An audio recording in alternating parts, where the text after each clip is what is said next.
Hello guys, welcome to my YouTube channel.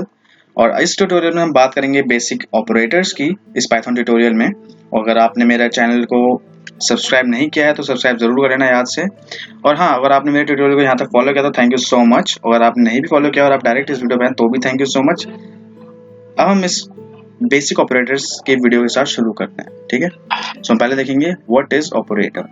Operators are the constructs which can manipulate the value of operands. इसका क्या मतलब है, जैसे मैंने एक्सप्रेशन एग्जांपल में 4 + 5 = 9।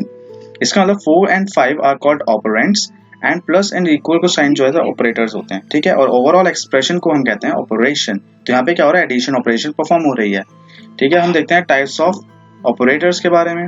तो पहला जो है हमारा है अरिथमेटिक ऑपरेटर्स, जो कि हम इस वीडियो में कवर करने वाले हैं। कंपैरिजन ऑपरेटर्स, जो कि हम नेक्स्ट वीडियो में कवर करेंगे ये सारे, ठीक है। Assignment operators, logical operators, bitwise operators, membership operators, identity operators. और जैसे कि आपने बचपन से पढ़ते आ रहे हैं एडिशन, सब्ट्रैक्शन, मल्टीप्लिकेशन, डिवीजन के बारे में। तो यही हमारा सब कुछ अरिथमेटिक ऑपरेटर्स होते हैं, ठीक है। और यही हमारे ऑपरेशंस है, जैसे a + b = 30। अगर मैं यहाँ पे a की वैल्यू 10 और b की वैल्यू 20 दे रहा हूँ, ठीक है। और a - b is -10, a × b is 200, b / a is 2, ठीक है। बट पाइथन में क्या होता है, हम यहाँ पे पाइथन में जब देखेंगे इसके बारे में भी देखेंगे, ठीक है। वैसे तो ये सब बहुत ईजी है, आपको वैसे पहले से ही आता होगा। तो आपको मेन चीज़ इसमें समझने में थोड़ा शायद आपको थोड़ी दिक्कत हो कि आखिर ये मॉडुलस क्या होता है और ये एक्सपोनेंट क्या होता है और ये फ्लोर डिवीजन क्या होता है, ठीक है। तो ये सबसे ज़्यादा मैटर करता है। तो मॉडुलस इज नथिंग बट, ये हमारा क्या करता है, रिटर्न करता है हमारा रिमाइंडर, ठीक है। और इसमें क्या होता है एक्सपोनेंट में, exponent is nothing but a * b। इसका मतलब ये है कि a की पावर b है, ठीक है। और यहाँ पे यार फ्लोर डिवीजन है। तो हमारा फ्लोर डिवीजन क्या होते हैं, जैसे मैं भी इसके बारे में हम एग्जांपल लेके देखते हैं। तो जैसे मैं पहले बात करूंगा, मैंने पहले हम वेरिएबल असाइन करते हैं। जैसे कि आपने अगर मेरी वेरिएबल वाली वीडियोस देखी होंगी तो उसमें मैंने इसके बारे में बात किया था वेरिएबल वाली वीडियो में, a = b, और कैसे हम वेरिएबल को असाइन करते हैं, कैसे हम वेरिएबल के रूल्स क्या क्या होते हैं उसको डिक्लेरेशन के, ठीक है। तो हम a को b ले रहे हैं, a को 10 ले रहे हैं और b की 20 ले रहे हैं वैल्यू, ठीक है। हम इसमें क्या करेंगे, नॉर्मली पहले एडिशन परफॉर्म करके देखते हैं। जस्ट a + b लिख दो, एडिशन हो गया। a - b लिख दो, सब्ट्रैक्शन हो गया।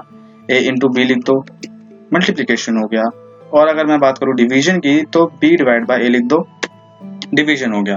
तो यहाँ पे क्या देखो, आप देख सकते हैं यहाँ पे हमेशा क्या कहता है, जैसे 20 / 10 is 2, पर ये दे क्या रहा है 2.0 वैल्यू दे रहा है। तो ये हमेशा क्या करता है, डिवीजन में फ्लोट वैल्यू को देता है, ठीक है। अब हम बात करते हैं मॉडुलस की। आखिर मॉडुलस क्या होता है, मॉडुलस का मतलब ये होता है वो हमारा रिमाइंडर को रिटर्न करता है। इसका मतलब क्या है, जैसे मैंने मान लो एग्जांपल में लिया b / a, तो सॉरी b / a नहीं, b mod a। तो mod का सिंबल आपको कहाँ से मिलेगा, Shift + 5 दबाना, आपको mod का सिंबल आ जाएगा।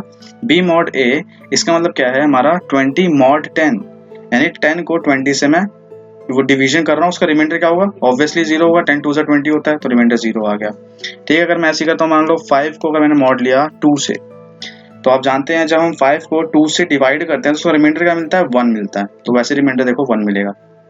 तो हमारा मॉड क्या करता है, बस रिमाइंडर में देता है, ठीक है। अगर हम बात करें अब एक्सपोनेंट की, एक्सपोनेंट क्या होता है हमारा, एक्सपोनेंट इज नथिंग बट, जैसे हमने मल्टीप्लिकेशन में देखो एक सिंगल एस्टेरिस्क यूज किया है, एक्सपोनेंट में क्या होता है डबल एस्टेरिस्क देना होता है। इसका मतलब क्या है, 2 अगर मैंने मान लो डबल एस्टेरिस्क दिया यहाँ पर एंड 2 डबल एस्टेरिस्क 2, इसका मतलब क्या है 2 की पावर 2 है, तो 2 की पावर 2 4 आएगा, ठीक है। वैसे आप जानते हैं 2 × 2 भी 4 देता है, तो आपको ज्यादा डिफरेंस समझ नहीं आ रहा होगा। तो हम 3 की पावर में लेके देखते हैं। 3 × 2 is 6, बट 3 की पावर 2 is 9। तो ये क्या होता है, हमारा एक्सपोनेंट होते हैं, ठीक है। और हम बात करते हैं फ्लोर डिवीजन। फ्लोर डिवीजन क्या होता है हमारा, तो फ्लोर डिवीजन में बात करूँ, जैसे मैंने मान लो फ्लोर डिवीजन को डिफाइन कर, हमें डिक्लेरेशन देनी है फ्लोर डिवीजन को कैसे यूज करना होता है, हम डबल स्लैश यूज करते हैं उसके लिए। अगर मैंने मान लो फ्लोर डिवीजन लिया तो 5 / 2 लिया, तो फ्लोर डिवीजन का मतलब ये होता है कि मान लो इसकी आप जानते हैं कि 5 को जब 2 से डिवाइड करते हैं हमारी वैल्यू कहते हैं 2.5 आती है, ठीक है। बट फ्लोर डिवीजन क्या करता है, फ्लोर आपको फ्लोर से समझ जाना चाहिए। मान लो 2 और 3 के बीच में क्योंकि वैल्यू मिल रही है हमारी 2.5, तो 2 और 3 के बीच में अगर वैल्यू है हमारी तो फ्लोर यानी नीचे वाली वैल्यू को हमेशा देता है, ठीक है। ऐसे हमारा सील भी होता है, बट सील का कोई सिंबल नहीं है इसमें, ठीक है। तो यहाँ फ्लोर डिवीजन क्या होता है, वो नीचे वाली वैल्यू देगा, तो यहाँ 2 पास करेगा, देखो आंसर में रिटर्न करेगा 2। ऐसे अगर मान लो मैंने 3 में लिया 3 / 2, तो ये रिटर्न क्या करेगा 1, ठीक है। तो ये आता है फ्लोर डिवीजन। ऐसे अगर नेगेटिव में लूँ, मान लो मैंने लिया -11 / 3, तो इसमें क्या मिलेगा, जैसे आप जानते हैं हम -11 को अगर हम 3 से डिवाइड करेंगे नॉर्मली तो 3 पॉइंट समथिंग मिलेगा, -3 पॉइंट समथिंग। बट एक्चुअली में इसमें क्या होगा, फ्लोट डिवीजन क्या करेगा, -3 से लेकर -4 और -3 के बीच की वैल्यू होगी, तो -4 वैल्यू देगा। ये देखो -4 दे रहा है। अगर मैं नॉर्मली डिवीजन लेता हूँ तो आप देख सकते हैं -3.66 दे रहा है। ठीक है, तो ये हमारा डिफरेंस है फ्लोट डिवीजन और नॉर्मल डिवीजन में। ठीक है, तो आपको समझ आ गया होगा कि कुछ ज़्यादा टफ था नहीं इसमें, और आप उस टेबल को एक बार अच्छे से पढ़ सकते हो, या आपको बस वीडियो पॉज करके आपने टेबल देख लेना है। ठीक है, and thanks for watching guys. अगर आपने मेरी वीडियो यहाँ तक फॉलो करी है और आगे भी मेरे ट्यूटोरियल के लिए बने रहिएगा मेरी वीडियोस में, और सब्सक्राइब करना तो बिल्कुल मत भूलना, और लाइक आपकी मर्जी है, लाइक भी कर सकते हो, और बाकी मुझे सजेस्ट जरूर करना कि मुझे और कैसे इम्प्रूव करना चाहिए अपनी वीडियोस को। ठीक है, थैंक्स।